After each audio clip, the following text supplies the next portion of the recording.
Hey guys, welcome back to our channel. In this tech tutorial video we're going to show you a simple trick how you can apply a formula to multiple cells at once. So let us get started right away without any further ado. So what you want to do, guys, is start with your first set of cells here. So apply the formula for your first cells, which in this case here would be 5 multiplied by 10, which is in this case here, for example, start by clicking on that cell here next to it, type in equals, and after that select the first cell, and after that add multiply and select the second cell and press enter to calculate the formula, which would be 50. So as you can see, in this case here, Google Sheets will give you a suggested autofill to apply the formula also to all of the remaining cells, which in this case here would be multiply by.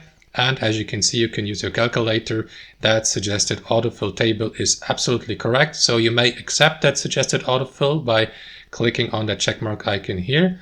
Just let me do that really quickly. Now, if you don't see that autofill, guys, that autofill suggestion, you may, for example, use an alternate trick.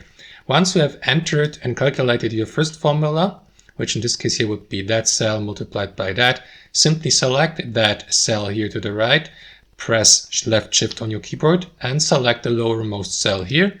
And last but not least, use the shortcut Ctrl D on your keyboard, and that is going to autofill and auto-calculate and apply the formula for the remaining cells automatically. And that's how you do it, guys. I hope you enjoyed this video, got some real value from it, and we'll see you next time.